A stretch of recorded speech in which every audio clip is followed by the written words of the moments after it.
Hello, everybody, and of course, welcome back to another episode of X Talking Ish with your boy X. And this, You already know what to do. If you are on Facebook, please make sure you like and share this broadcast. If you are on our Facebook page, please go ahead and hit the like button on there so you can, of course, be notified on Facebook for our shows, and as well the same thing on YouTube. Go ahead and hit that red subscribe button and go ahead and hit that notification bell so you can be notified for shows like this one in the future.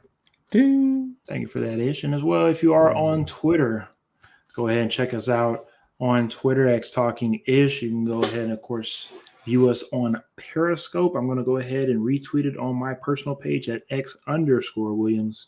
You see that, Ish? I'm out here. I'm getting it now. I'm You good. I got it need it. that time. See, if you tuned in on Sunday for the pregame show, you would have seen that Ish was not there, not by choice, but unfortunately by on accident by your boy, because apparently I did not send my boy Ish the link to be able to join us on the show. Yeah, I'm sorry, Ish, I had a brain fart. I don't know what happened, and I just forgot to send you the link. And of course, Travis Crow doing what he does once again, which is troll the Astros. Which I'm not gonna lie, Damn, I'm not gonna lie. It's probably one of my favorite things you're to see funny. Travis do to troll all of these Astros fans out here. I love it. I hope he continues to keep on doing it. But of course, as always, Astros are out here getting that cheeks clapped. And as well, he says, "Good evening, fellas. Good evening, my Good boy." Let's go evening. ahead and get, of course, into the show. But before we do, Good Ish and I evening. talked about this before we came on, and we just want to give a quick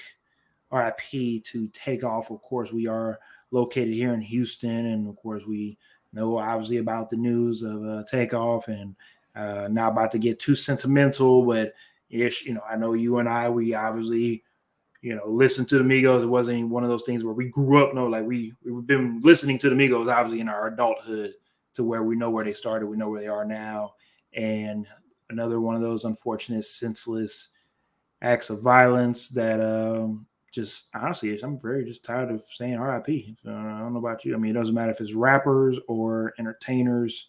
Like I'm talking about my own family members. I'm talking about friends. I'm talking about people that I know of, just unfortunately dying from unfortunate situations that they had no parts of being. It's just an unfortunate situation, and I just want to give a quick RIP to Takeoff. Any words from you, Ish, before we move on?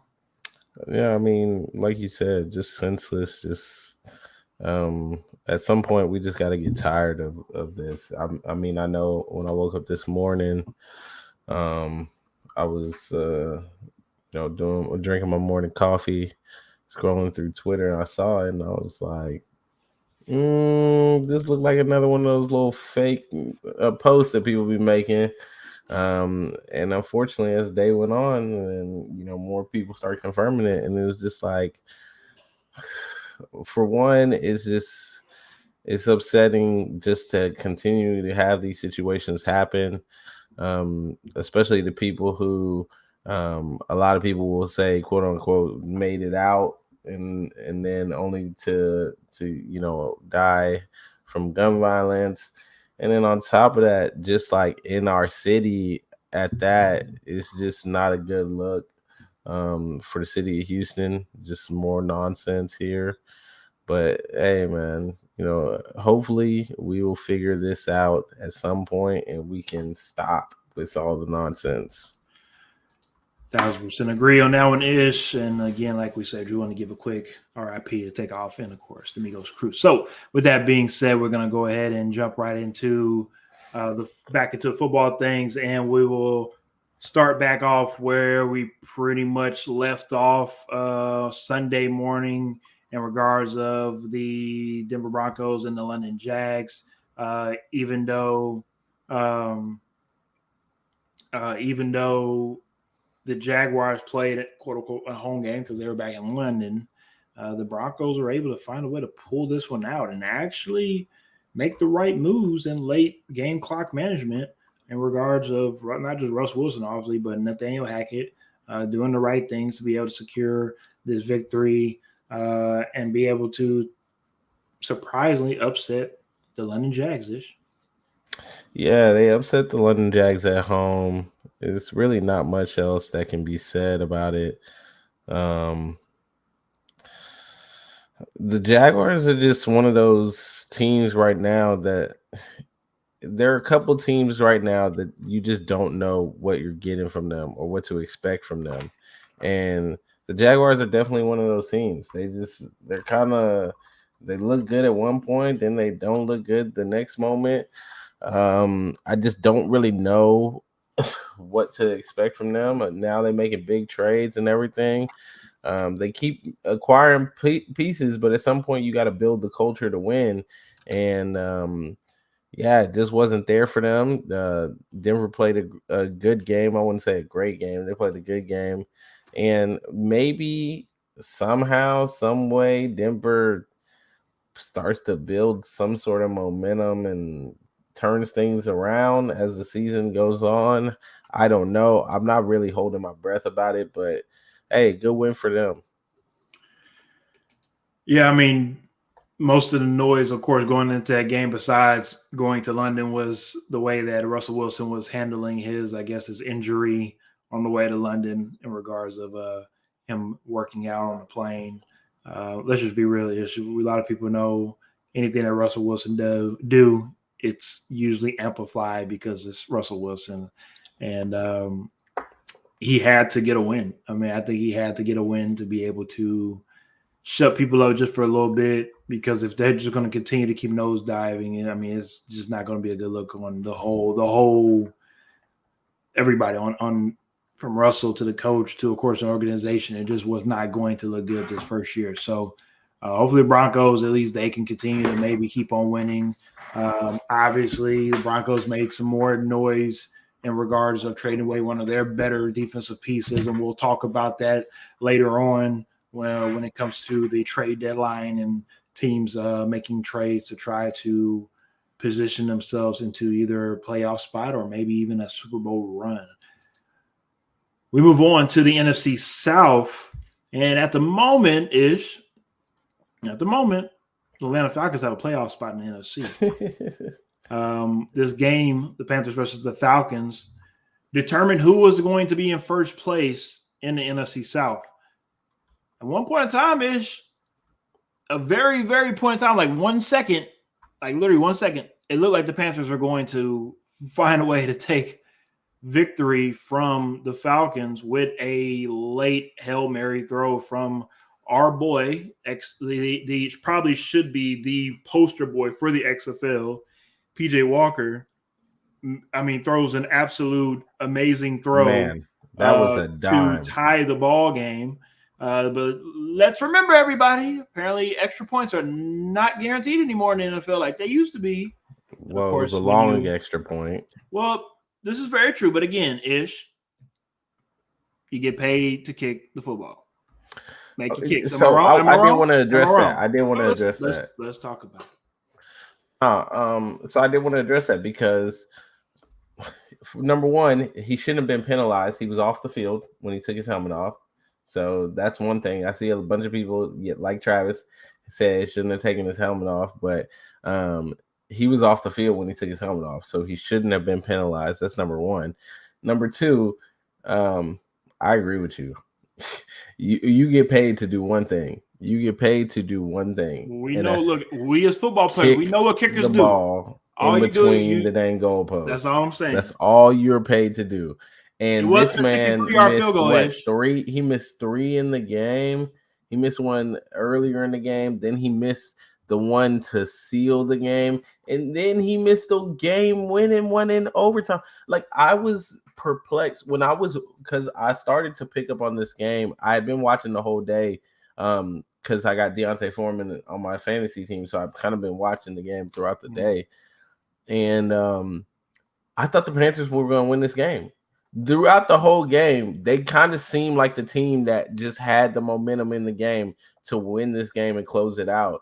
And they couldn't do it. Then they had to, rely on the Hail Mary, which shout out to PJ Walker for, I mean, what a throw that was. Right. Amazing. Great catch by DJ Moore. Then for your kicker to basically just choke it all away, it is disappointing. The Panthers really should have won this game. I will say this though. The Panthers actually have shown me something that I can say with PJ Walker at quarterback, they have a chance. They have a chance. They're right. They're still right there.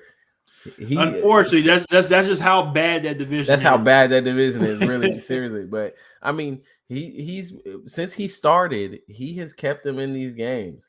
The offense has looked different. Even getting rid of Christian McCaffrey, Deontay Foreman has stepped up and just been toting the rock. So this offense is completely night and day different. And they already came out and said he's starting again next week. I don't know. I like the way the Panthers look with him at the helm. I feel like it's like one of those situations that we've always talked about where once you get rid of the ego and that guy that you just go out and go play has to be a football. guy, you just go out and play. The whole team just looks different. No, I agree. No, I agree. I'll say this. Look, I want to call you crazy for saying that the Panthers actually have a chance to even win this division because so you look at the records. That's what I'm saying. I really can't say that because we are halfway into the NFL season starting on Thursday. It is week 9. We are technically at the midway point. And there is no clear-cut winner of that division right now. The Tampa Bay Buccaneers are third place at the moment. And the Panthers, even though they have lost 6 games and they are 2-6, you're technically only 2 games out of first place still. So it's not over. But if you want to win this division, you're going to have to get things in gear and get things in gear now. But I think at the moment it's the Falcons to lose, I guess. I mean, because if you look at the other teams, the Saints just don't look. I mean, they had an impressive win past week against the Raiders, which we'll get into later. But overall, you don't know what we're going to get from them. They're like the Jaguars, and they're like other teams in the NFL. We don't know what we're going to get from the Saints week in and week out, right? You look at the Bucks, it seems as though that they're aging literally right in front of our eyes. I'm not talking about just Tom Brady. I'm talking about everybody. Shaq Barrett is out for the season now. David, he doesn't even look like the player that he used to. I mean, and the Bucks as a whole just don't look like the way that they used to. And the Falcons have a lot of young guys who are just going out there and playing. So they are literally playing on that young ignorance that they don't know any better. Why not us, right? And that also is a great way to go into football games sometimes because you're playing to your advantages, your strengths, and you're just trying to go out there and, as always, put it out there on the line. I'm happy my boy Dominique is back. He's been missing us for a second. I'm happy he's back. Of course, our Panthers fan. He says, "What up, fellas?" But we gave them that now. Gave them that. Come on now. I'm not trying to say nothing, but kickers can make 35 yarders in their sleep. And we said that earlier. I said that. Yeah, it should make that. And also, he says, got to keep that high draft pick though. I understand all that with the draft pick. I got you, but. Look, if you have an opportunity in this season alone, especially in NFC, to just make the playoffs, that's all that matters. Just making the playoffs because the NFC is wide open. It's wide open, but it's not because it's really honestly Cowboys Eagles. That's kind of how I look at the NFC right now. It's really between those two teams, but it's still wide open because we know that the Cowboys like to do what they do every year, and the Eagles, even though they look damn good, we still know that. Still a regular season, anything can happen in the playoffs, right? So as long as you get into the party, anything can happen. And it'll be interesting to see what happens with the NFC South moving forward because week 1 of the NFL season, everybody's laughing at the AFC South, which they probably still are, which is understandable because I'll be laughing at the AFC South as well too. Yeah. But definitely have 2 other divisions out here that look worse than the AFC South.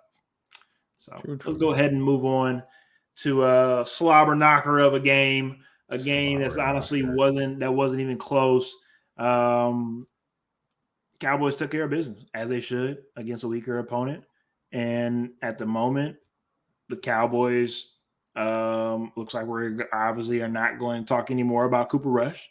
We are, of course, obviously Dak is QB1, and Cowboys are 6-2. Of course, they are right behind the Eagles for first place in the NFC East. And even though the New York Giants have looked good in the first part of the season, I've always felt as though that is between the Cowboys and the Eagles. Because you with the that's fine. That's fine. We're gonna see in the second half of the season. We're gonna see about your boy Danny Wood Nickel. We're gonna find out real soon. So with that being said, Ish, I'll ask you for the Dallas Cowboys. Are they a legit threat, not just to the Eagles, but also in the NFC to make it to the Super Bowl this year? I think they still got some things to figure out before we necessarily just say that they're in the conversation to make the Super Bowl. I think that they are a really good team, and they are a team that can get in the playoffs and make a little bit of noise, make it all the way to the NFC Championship game, maybe. I still think that I need to see a little bit more. There's too much inconsistency. There are some holes in their team, in that team. Good win against the Bears. You went out, you did what you were supposed to do, but I want to see how they continue to improve, because to me it's similar to what we saw with the Vikings earlier in the season. Everybody was talking all that mess about how great the Vikings were. They ran into Philly on national TV and they got spanked. Yep. Cowboys went out there. We were talking all how great the defense was. They ran into Philly. Man, it was a so-so performance, right? Like it kind of showed a little bit of what they were lacking. And that's one of the things where it's like when we get to playoff time, there's no slouches, right? And you don't really have to prove what you got. And that's where I still don't know how I feel about the Cowboys against these better teams in the NFC. So we'll have to wait and see. But overall, I'm happy with what I saw, because it is a step in the right direction. Now you have Dak back. Dak's kind of getting moving. The receivers are looking a little bit better. Mike Gallup being back, looks good. I guess there might be a running back controversy in the backfield. Nobody knows who the clear cut starter is. There is no starter. They have two starters. Yeah. Split backs, baby. Run that split back. It's never really about the Cowboys in the regular season and against the these teams. It's always about the postseason for them. It's about for them. Mm-hmm. I expect them to make the postseason. What they do in the postseason, that's what we're waiting to see. That's the answer that I wanted to hear. I didn't want to hear nothing about no regular season. I want to know what the Cowboys are going to look like in the postseason. That's what really matters. All right, let's go ahead and move on to the Dolphins and the Lions. This was an interesting game because the Lions, they struck fire first. They came out the gates hot. It looked like the Lions were going to upset the Dolphins, and the Lions do what they do best, which is give up a lead and, of course, lose the game at home. So Dolphins were able to, of course, take care of this game by 4, but not just that. We're at the halfway point of the NFL, and next week we'll do a first half. We'll also talk about first half MVPs, first half coach of the year. We'll do the first half of the NFL part stuff next week. But did anybody really expect for this Dolphins wide receiver crew to do what they've been able to do this first half of the season? I mean, because these boys, not just Tyreek Hill, but also Jalen Waddle, I mean. Each guy, either Hill or Waddle, is getting a minimum 100 yards a game. I mean, you can't call Tyreek Hill a gadget wide receiver anymore. I don't think so. I mean, he is. Anytime he touches the ball, he is a legit threat to take to the house. And as long as they set him up to be able to continue to catch the ball and be able to run after catching the ball, the Dolphins have an offense that is scary to defend for anybody.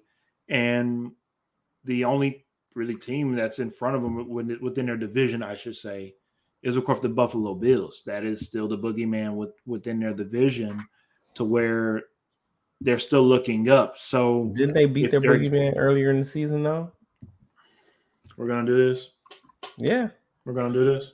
I mean, yeah, they beat their boogeyman earlier in the season. Come on, We're gonna now. do this. We're gonna do this. Okay, the Tennessee Titans beat the Chiefs in the regular season as well too. The Tennessee Titans gonna beat the Chiefs on Sunday Night Football. Then what? Then we were gonna say in playoff time we want to see each other. Then what we gonna do? Okay. My point is that regular season shit. We don't care about the regular season shit no more. Okay. Hey, they beat their boogeyman when it comes in to certain teams. When it comes to certain teams, we looking at certain teams a certain way. And if the Miami Dolphins want to be looked at a certain way, you have to beat the teams when they matter. Mm-hmm. So again, with the Buffalo Bills, you can sweep the Buffalo Bills in the regular season. Are you going to give them in the postseason when it matters? That's what I'm talking about. Is now, of course, we have to wait and see how everything plays out. But for the most part, the Miami Dolphins taking care of business. The offense is looking like they're back on track with Tua at the helm, and the defense is playing as they're supposed to play. And of course, they have added help, not just on the offense side, but defensive side. Again, we'll talk about that a little bit later on. But overall, Ish, how was your take on the Miami Dolphins in this game? I mean, my take, they started off rough, but then they came back and they, were able to figure it all out. They looked good with Tua back under the helm, like you said. I think this team for a long time, it's been, they're just right there. They're right there. They're on the cusp. Well, this is the year to, kick the door down, get into the playoffs, and then let's see what you can do in the playoffs. I don't know, really. I don't know what to expect from the Dolphins yet. They made some big moves today, obviously, but are they going to be able to put it together when the time comes, when it really matters, right? That's what we need to wait and see for them. Because I think we all know what kind of weapons they have on offense. We all know what they're capable of, but can they do it when it matters? Exactly. I'll just read these comments from Travis Crow. He says, "Same with my Cowboys. I wouldn't mind if the Eagles swept us and beat them when it counts. It's hard to beat a team 3 times. I 1,000% agree." Dominique Powell says, "Yeah, X, I feel that. I feel like that they were going to be dangerous. I was just skeptical if Tua was going to deliver, but they look good." I mean, hey, let's be real, Dominique and everybody else listening. I think everybody was skeptical in regards of, let's be real, the noise that was coming out of camp from Tyreek Hill. Yeah, Tyreek Hill was the main one. I mean, that's what I'm saying. Like, it wasn't like the media that was stirring things up. It was like Tyreek Hill is letting everybody know that this is the most accurate passer I've ever been a part of. Like, whoa, sir. Didn't you just play with Patrick Mahomes? He was trying to put everybody on game early. He was. So now you look at it, and you're like, well, maybe Tyreek Hill knows what he's talking about. So yeah, again, everything is hindsight. Hindsight's 20/20 all the time when you want to look back on things. But for the most part, let's check back on the Dolphins. Week 14, week 15. See how they progress. See how they look in the AFC, and of course we'll go from there. All right, the Cardinals and the Vikings. This was a interesting matchup. The Vikings, of course, held their lead for the most obviously all of the game, but for one point in time, they almost got caught up from the back end by the Cardinals. At one point in time, that the Cardinals at the end of the game had an opportunity to tie the ball game, did not come through. But the Cardinals, let's be real. I know about the Vikings. And again, we'll talk about them a little bit later on as well due to their trade situations. Is it already over for the Cardinals before it even starts? Because look, we talk about all the time that we're in the second half of the season-ish. We know how these Cardinals are when they are under the helm of Cliff Kingsbury and Kyler Murray. And we also know that the newest Call of Duty just came out last week too. So is it already over for the Arizona Cardinals before it starts this year? Let me know. Yeah, it's done. Cliff Kingsbury is done. At the end of this year, he gone. My man's gone. Straight like that. Yeah, like that. He's gone. He has to go. He has to go. I'm sorry, Cliff, man. It was already controversy when you took the job. People were wondering what was going to happen. And you came in and you basically ran it like you ran Texas Tech. Yeah, you kind of around every once in a while, but you're not really doing anything. You're not really winning anything. Like, you just kind of, it's cool. So You know, Kyler, he got an early Christmas present because they brought out the new Call of Duty. So, you know, he gonna be playing that a whole bunch. He not gonna be watching film, and they gonna coast through the rest of this season. And then, like I said, Cliff gonna have to go. I just don't see the Cardinals. It just doesn't seem like they're that team that they were when they were undefeated last year at the beginning of the season. That team is long gone. It's a bunch of just guys in Arizona, I think, waiting for Cliff to be gone. Now I want to say this. I know that you are maybe 1,000% correct on what you just said, because if you look at the Cardinal team, there's a lot of veterans on this team. There's a lot of guys who are trying to win right now because they don't have that much time to continue to play. We know, let's be real, it's probably J.J. Watt's last year. If it's not this year, maybe next year, I guess. Like, I don't know how much he still has left in the tank, but DeAndre Hopkins is getting up there in age, of course. And, of course, the other members on the Cardinals teams are not, like I said, they're not spring chickens. The one of the younger guys is Kyler Murray. That's why they signed him to be the franchise guy moving forward. But when you bring along a coach that knew you when you were younger, to be able to bring the best out of you, you sometimes have to get out of your comfort zone. So Arizona might have to bring in a guy, you know, who knows? Maybe I keep bringing him up, but Sean Payton. You know, Sean Payton will be looked at, you know, by different teams besides just the Cowboys next season. It wouldn't surprise me at all if he lands in Arizona. Mark my words here on X Talking Ish in regards to Cliff Kingsbury. One thing it is not bad to have in regards of a job is to have a NFL coaching job or even a college coaching job, any type of coaching job around here. You get fired, you get a nice little buyout. He'll take his buyout, and he might not even coach next season. But the season after that, he's going to be somewhere as a head coach back in college, and he's going to give him another multi-million-dollar deal. And that is not a bad way to go when it comes to, like, it's hard to be upset for a coach for losing a job when in reality, like, you really don't lose this. You feel me? Like, you get fired, but then you get this $1 million buyout, and then like you lost. Then you get on vacation for a year, and then you can come back and coach and get another $1 million payout. Like, it's like, damn, sign me up. This is America. America-ish. If this is what America is, sign me up. And hey, these coaches are able to get away with it, but you know, anytime these athletes ask for a couple of dollars, it's a problem. Just gonna sip on this Kermit tea and just keep moving on that one.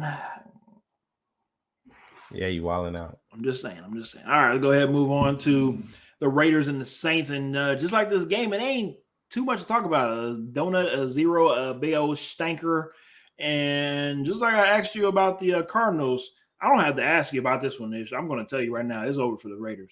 It's over. Back it up. I talked about it on the Sunday show. No reason why you should have lost to the Saints. All right. I mean, the Saints are playing with a skeleton crew right now. And I understand, you know, Waller probably wasn't 100%, but you still have Devontae Adams. And for Devontae Adams to be only targeted 4 times for 1 catch, 7 yards, I guess Derek Carr and Devontae Adams thought they were going back, even though, you know, they played in Cali. I guess they thought they were going back to college when it comes to playing with one another and thinking that I was going to translate to NFL. Well, it doesn't look like it so far in the first 8 games of the season. And I don't know about you, Ish, but it's looking like Devontae Adams getting a little frustrated over there in Vegas. Is that just me, or what you think? I think he's definitely frustrated, and I also want to say, Josh McDaniels, that man got to go. Already? Just 1 year. He's been there for 8 games. Bruh.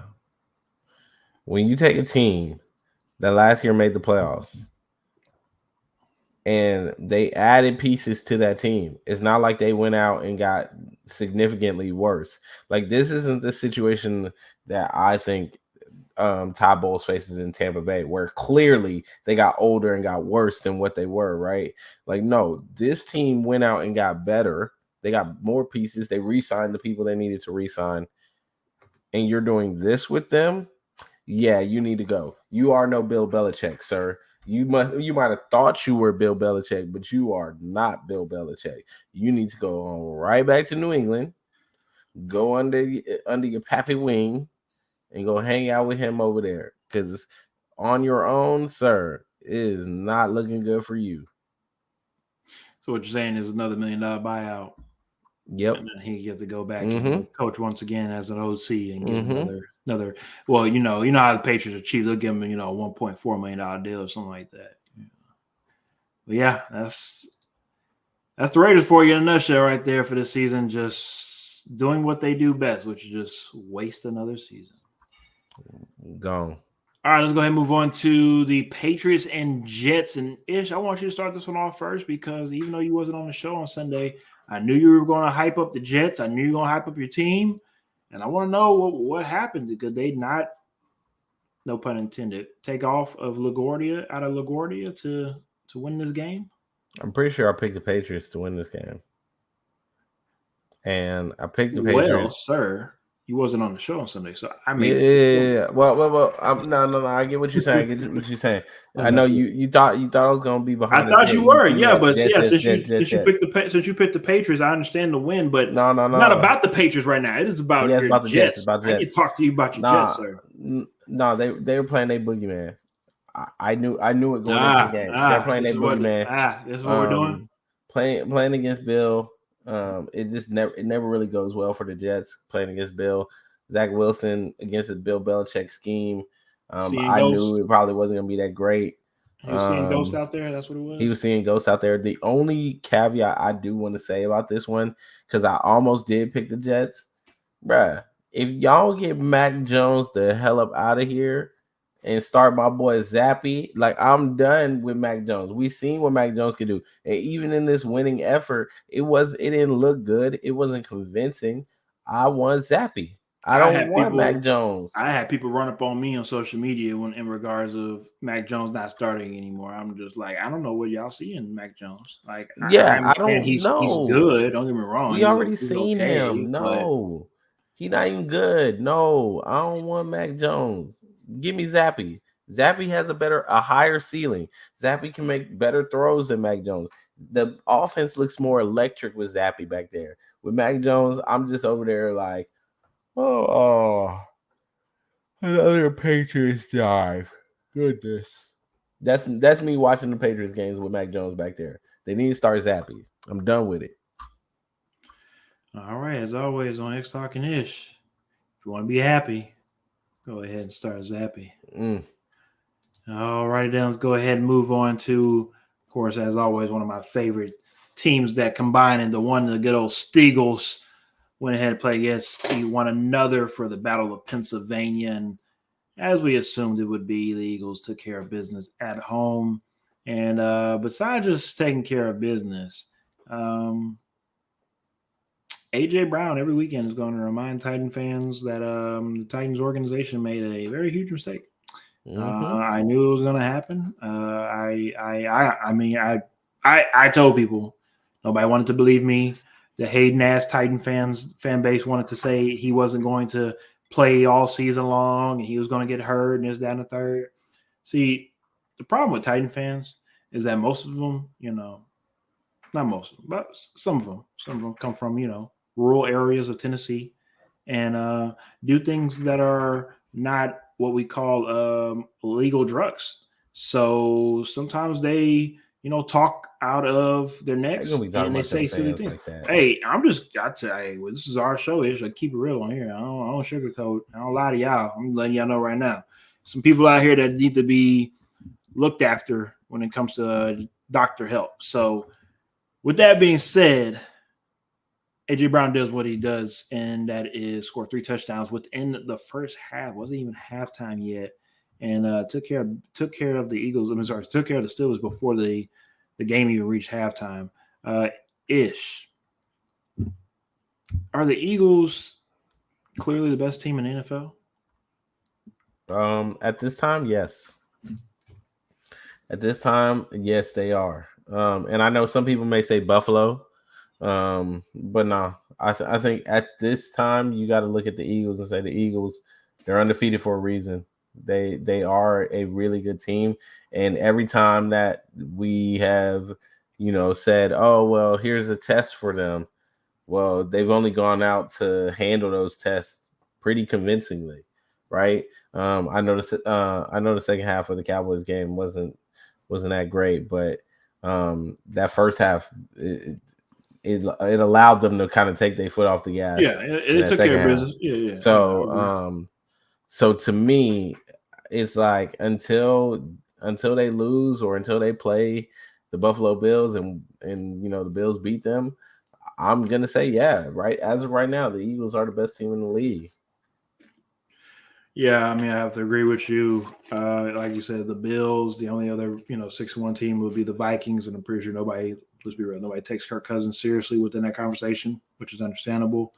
And also just the team of the Vikings because they get to the playoffs and fall flat as well too. So, I mean, the Eagles right now I feel as though it's their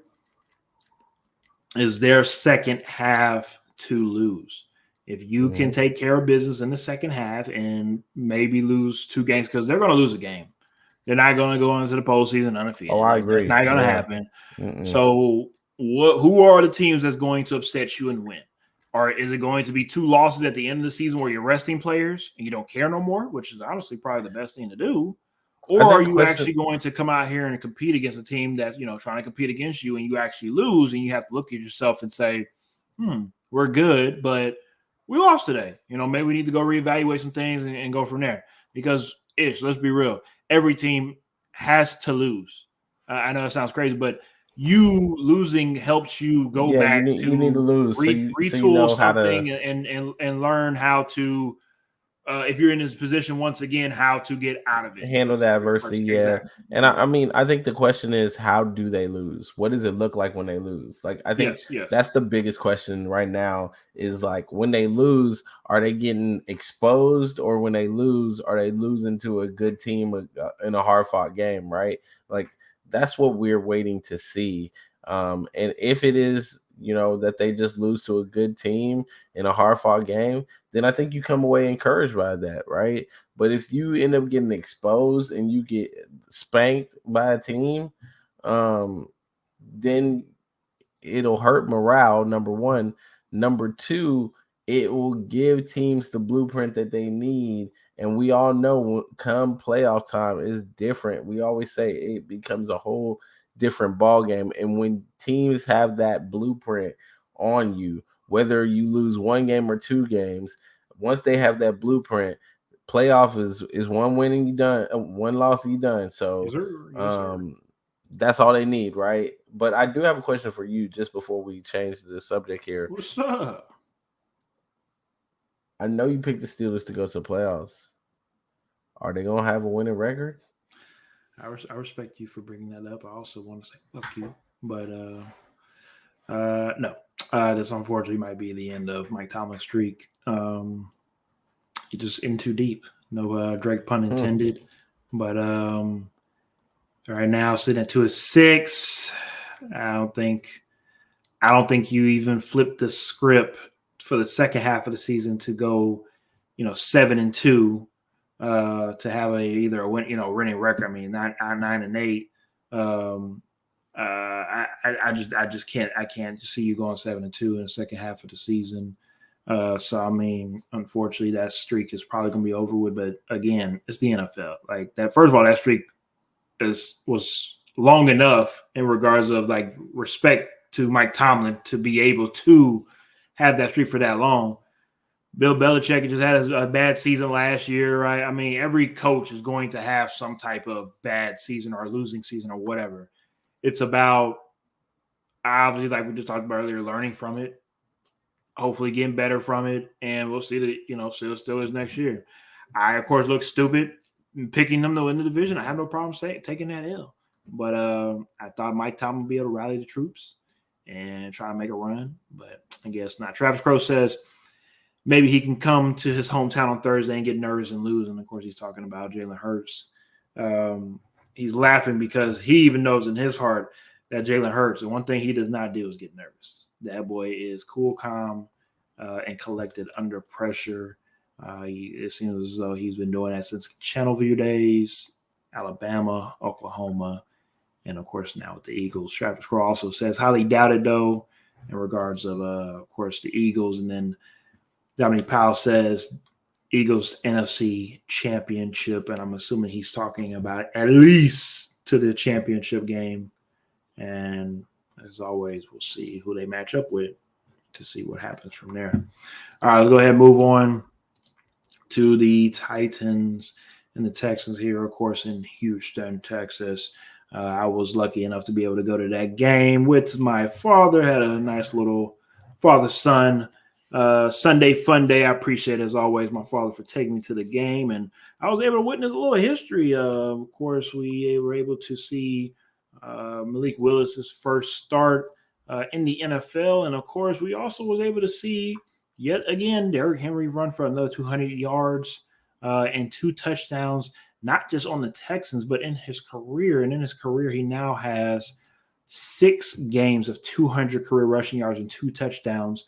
The second closest running back that behind him has only 3. Right now, Derrick Henry, I mean, let's be real, he's literally carrying the Titans. He's putting them on the back and carrying on the last couple of games, especially with Ryan Tannehill being hurt. Even though the score is 17-10, the score is it shows that it's closer than what it really was. The Titans dominated this game. The Titans dominated the defensive side of the ball and giving up 182 total yards.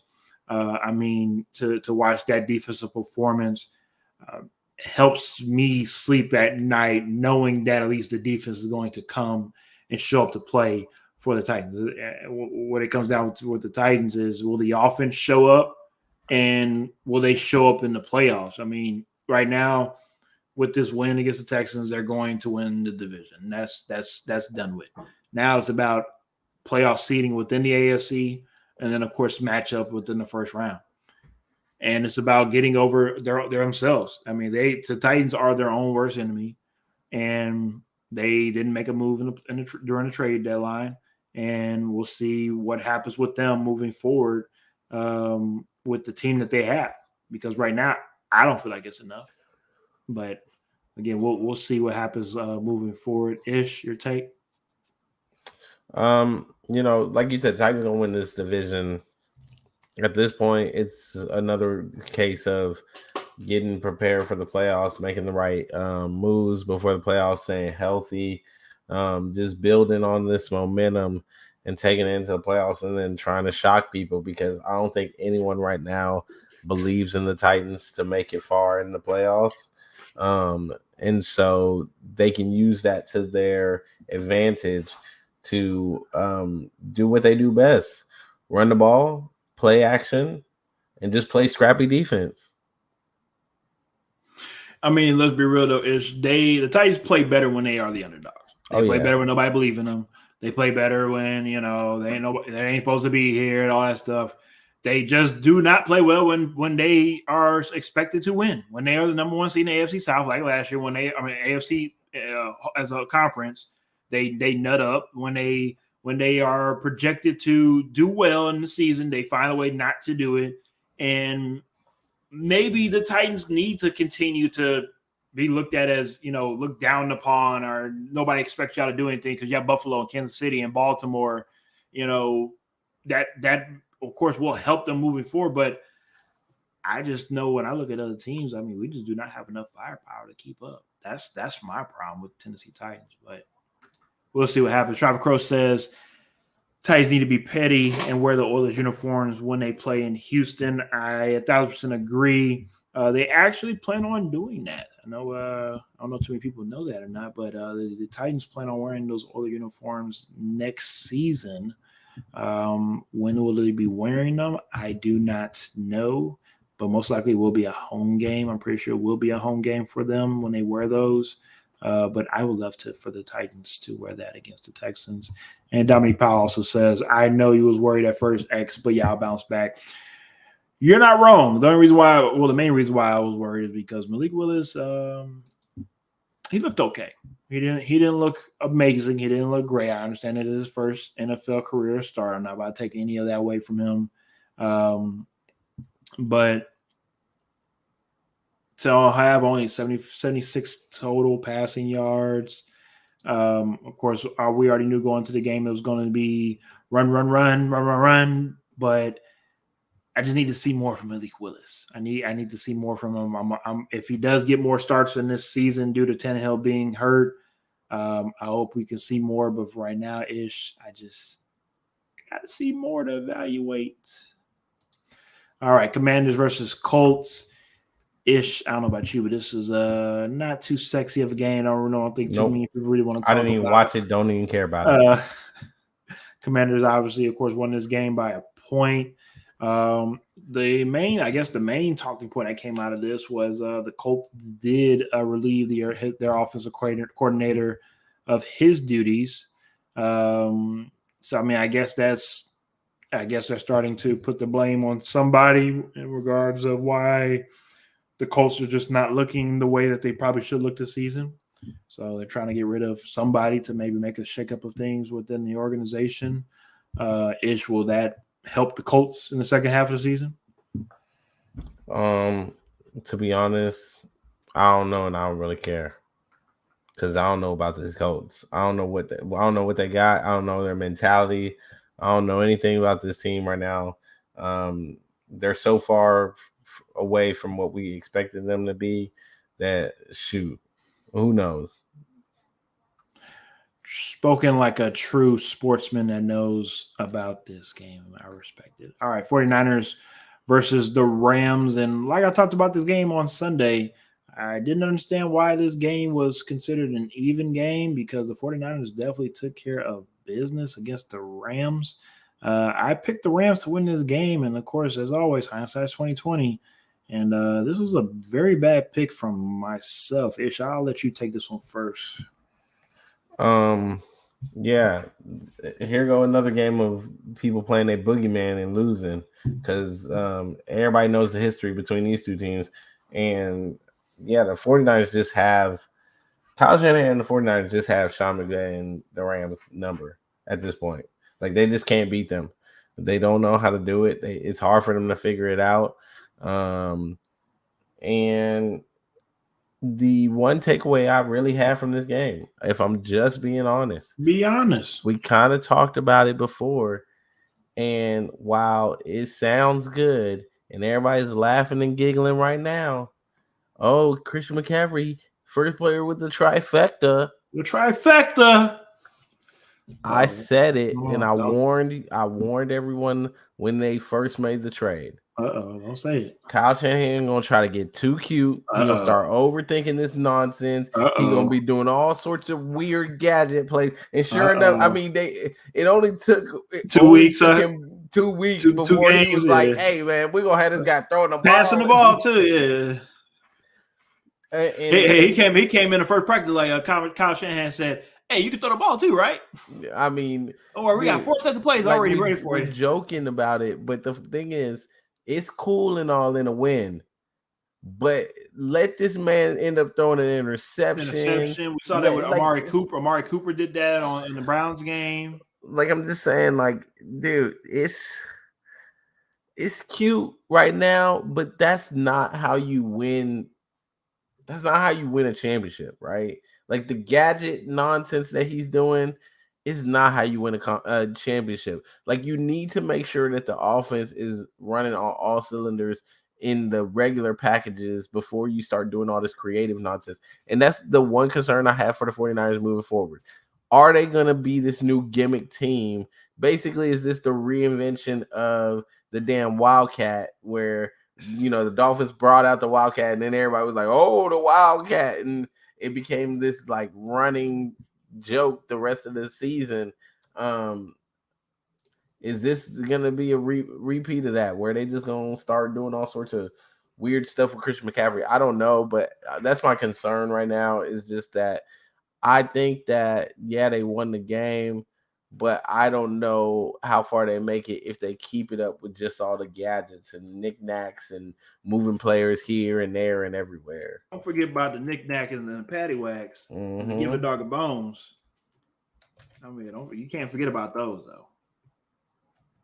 Now, on a serious note, though, um, you're right in regards of how they were going to use um, McCaffrey, but the main factor, of course, besides being cute with everything, is his health. Is he going to obviously stay healthy for the rest of the season so he can be utilized in the postseason? We still haven't been able to really see McCaffrey shine in the postseason. So let's see if we can actually get him there to be able to put on a show for the Niners. Travis Crowe says they really caught that Super Bowl hangover when it comes to the Los Angeles Rams. And Dominique Powell says, "Come on, Ish, I thought it was brilliant because everyone thought C-Mac was running. I mean, that's the point of a fake, run pass, right? It's supposed to fake the run. Come on, Dominique. Get it together over there." The Giants and the Seahawks. This is your team, of course, the G-Men. Danny Dimes. I'll pass the mic over to you, sir. Yeah, they just ran into a good team. They still have injuries and things of that nature. I'm not going to make excuses. I think this is by far the worst game that Danny has played since Brian Dable has taken over. Mm-hmm. Are we reverting back to old ways?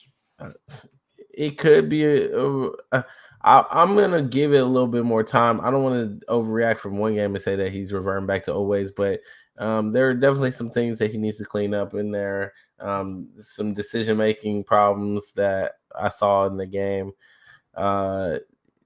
Seattle has been a breath of fresh air. Seattle's been really good. Geno Smith has been really good.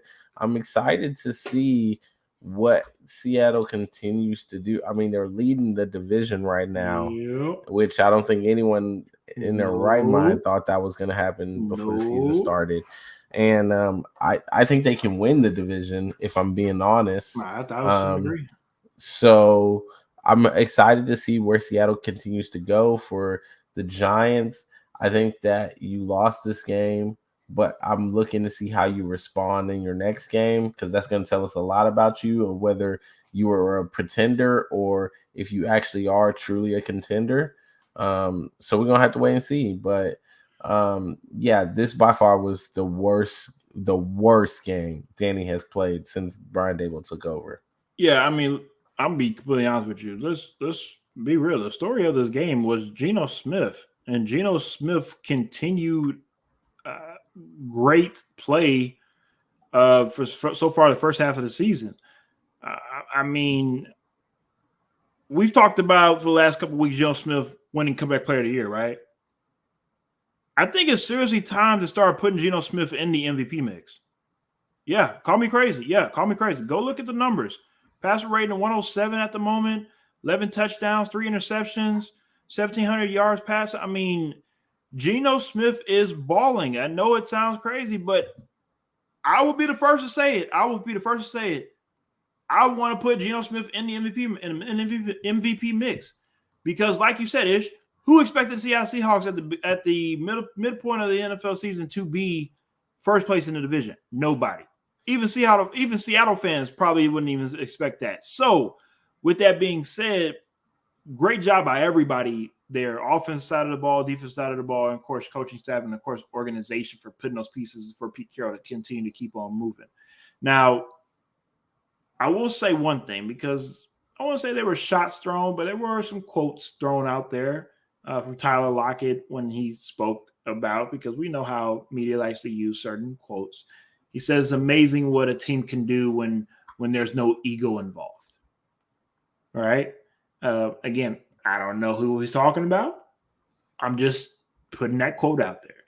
And for them to come together as a team and play for one another, it's like watching the young Seattle team when Pete Carroll first got there. It's really like what it looks like. It looks like a young LOB, looks like a young Russell Wilson, and maybe the Seahawks can make a run at it. The NFC, I did say earlier, the NFC is wide open. So Why not? All right, let's go ahead and wrap this up quickly. The Packers and Bills. This game pretty much went the way that Aaron Rodgers expected it to go.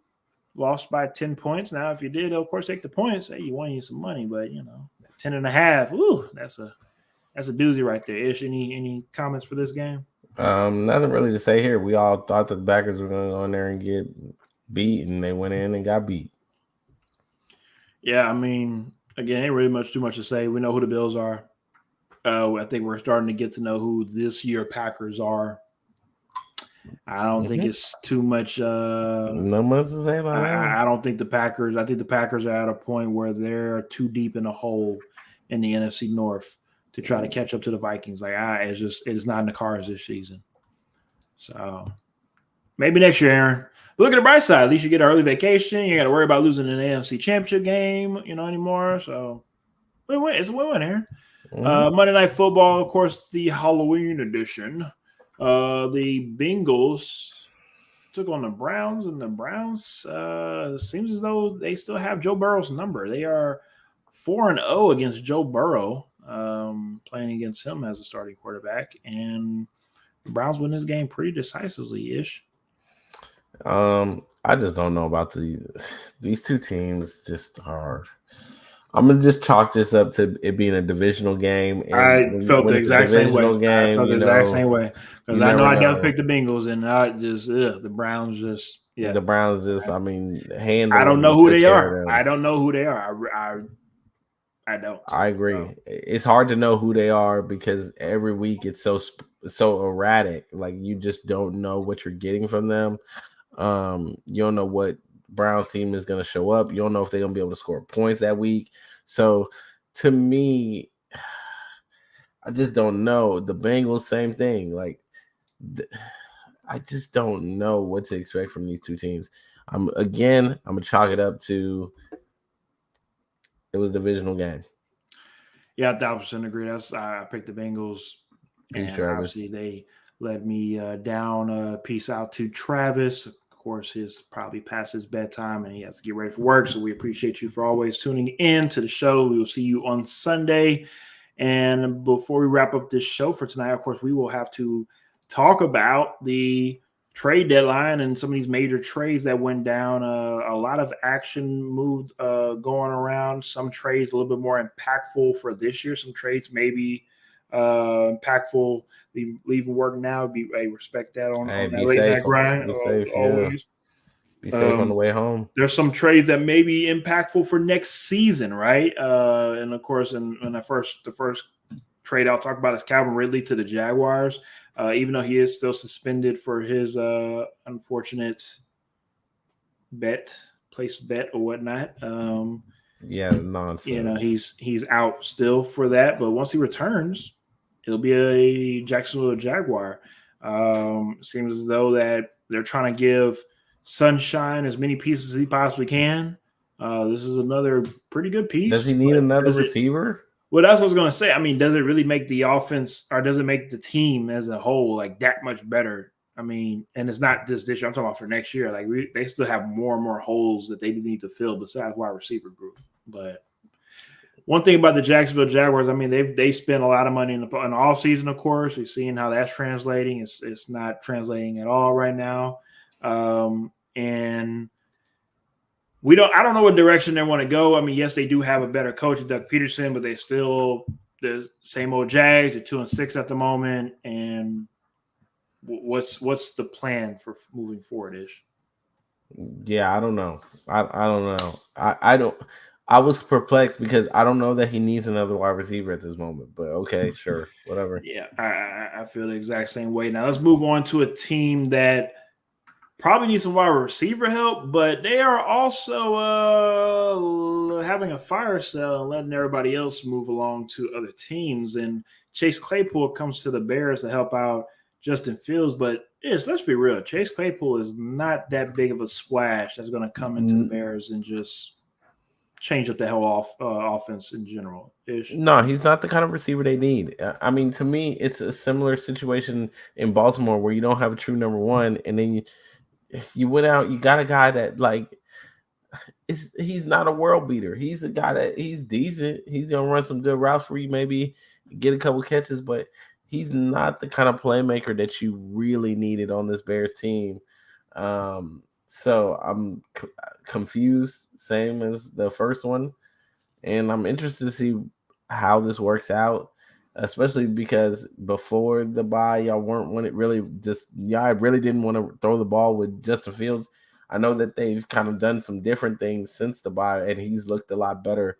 But Chase Claypool, I don't know that this is a good investment, especially because it's not like you're really a true contender to make the playoffs. So why give up draft capital to go get a guy that really you could probably go draft Getting somebody regular, that's or you could have got him in free agency. or free agent. I mean, I don't know. No, I agree. But it's the Bears. I mean, the Bears, that upper management group just does not seem like they are on the same page with the guys that are on the field. So, of course, another news for the Bears. The Bears also, of course, traded away one of their top tier linebackers, Roquan Smith, to the Ravens. Which And with this trade, you're like, why? Yeah, I know it makes no sense. So, again, they're like I said earlier, they're having a fire sale, but even with the piece that you brought in is kind of a part of a fire because he doesn't really do it. I mean, it's not like he's going to make that much of an impactful noise on the team. And if I'm Justin Fields, I think I might want to get out before the whole house collapses on me. Yes. All right, let's go ahead and move on to William Jackson III being traded to the Steelers.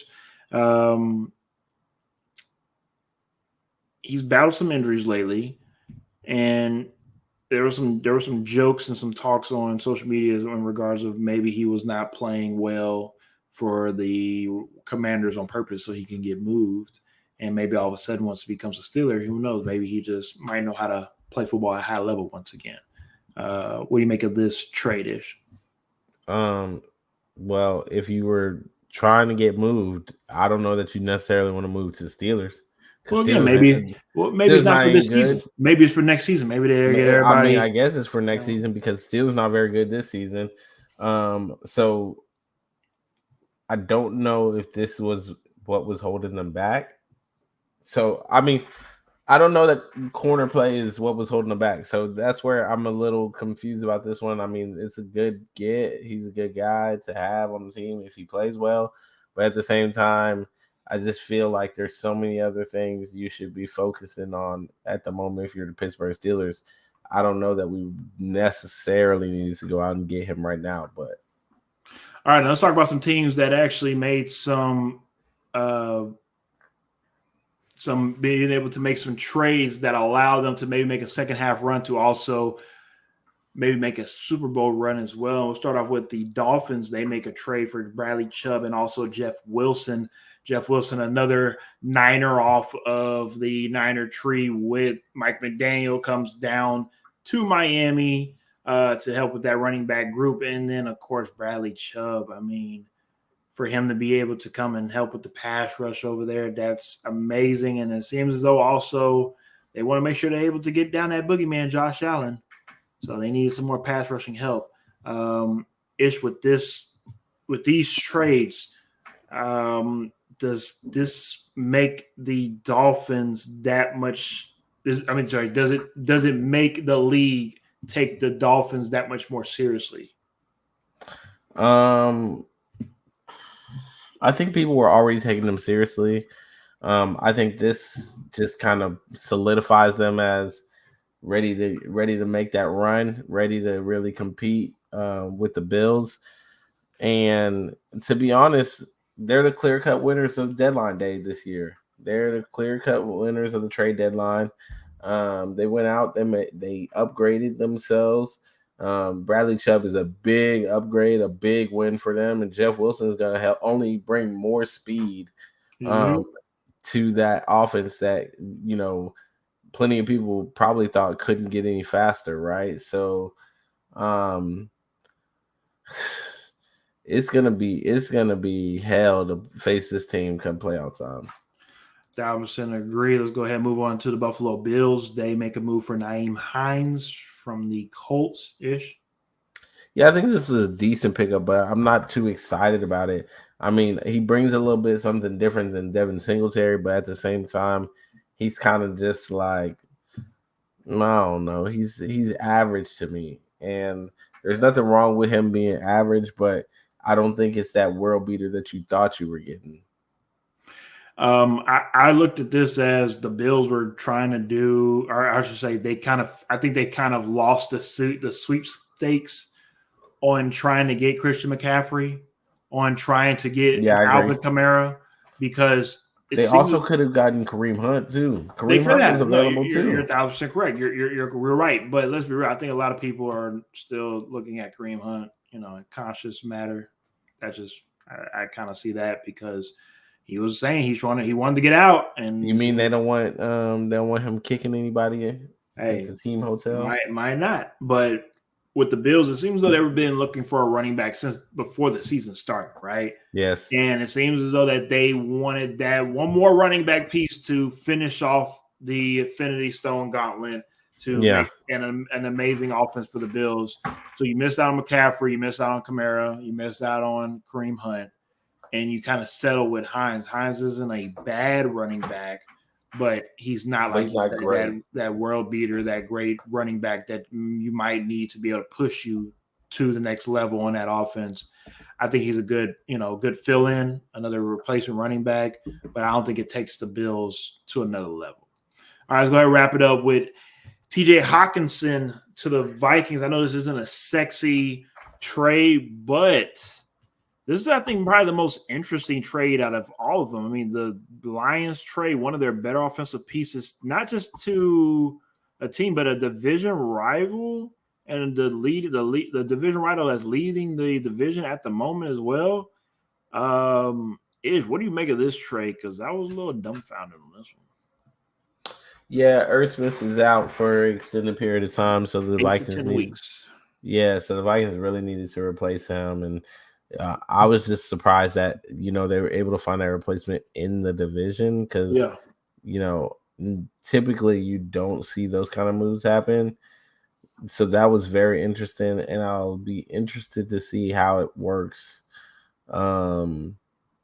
moving forward and what that dynamic is like because in the division is a really odd situation for a trade, not necessarily like free agent signing or something, but for a trade, that's just really weird.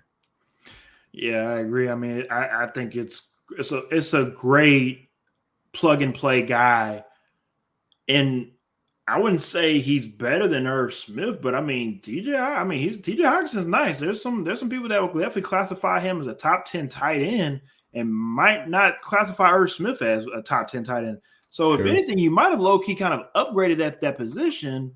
And when Irv Smith comes back, who knows? Maybe you could play that two tight end, of course, formation. You run a lot of 12 packages to allow you to create so many more mismatches for Kirk Cousins in that offense. So I think that was a great pickup for the Vikings. Now, before we get up out of here tonight, Ish, who won the trade deadline? Who lost the trade deadline? Hot fire. Let me know. Dolphins definitely won the trade deadline. And who lost the trade deadline? The Houston Texans. This was the opportunity for the Houston Texans to move Brandon Cooks. They could have got something for him in return at a better price, I think, right now, because there are teams who desperately need that kind of help, and we're probably going to pay a little bit more to get that kind of help right now during the season rather than, make a trade during the off season or something. And yet again, the Texans dropped the ball on that one. I think he even tweeted out something about, how he's been quiet and, now he can't let it slide. So, yeah. Yeah, he's it seems as though he's not happy in Houston, but who is he? Played for the Texans, right? Exactly. Lee says Packers and Texans lost for sure. Yeah, because the Packers should have made some moves and they didn't make any moves. I will say, not to copy you, of course, I think the clear cut, winner is the Dolphins. But besides the Dolphins, I'll throw out there the Ravens, being able to pick up some more defensive help, especially a linebacker, especially giving up multiple 10-point leads throughout the season, any type of defensive help will help tremendously for them. And the other loser besides the Packers and the Texans will be the Tennessee Titans. They love to not make a move, period, in years past, and that shows them that, and history has shown them that even if you have a good team, you still can't advance to where you need to advance within the playoffs. And that was with not making a trade to help your team and get better. This team is good, but it doesn't compete with the rest of the teams in the AFC, like I said earlier in the show. So you need to go and maybe get an inter-division rival player like a Brandon Cooks to help you on a wide, at least as a wide receiver help, or just help in general in the team to maybe make yourself better. Now, there's some talks out there that maybe the Tennessee Titans are getting ready to let go of Taylor Lewan next season. Maybe even let go Ryan Tannehill to be able to clear up a lot of space for be able to pick up a free agent in the offseason, and then, of course, build even more within the draft. But we'll see, of course, what happens with that, and we'll go from there. But for right now, Packers, Texans, Titans, losers, Dolphins, Ravens, maybe even the Vikings, winners for trade deadline. So with that being said, another episode of X Talking Ish in the books for week 8 of the 2022-2023 season. We will see y'all once again on Sunday for our week 9 preview show. Ish, thank you once again for joining us. And of course, family for tuning in, family and friends, thank y'all for tuning in as always. We will talk to y'all on Sunday and then, of course, recap that on Tuesday here at X Talking Ish. We'll see y'all next time. Thank you very much.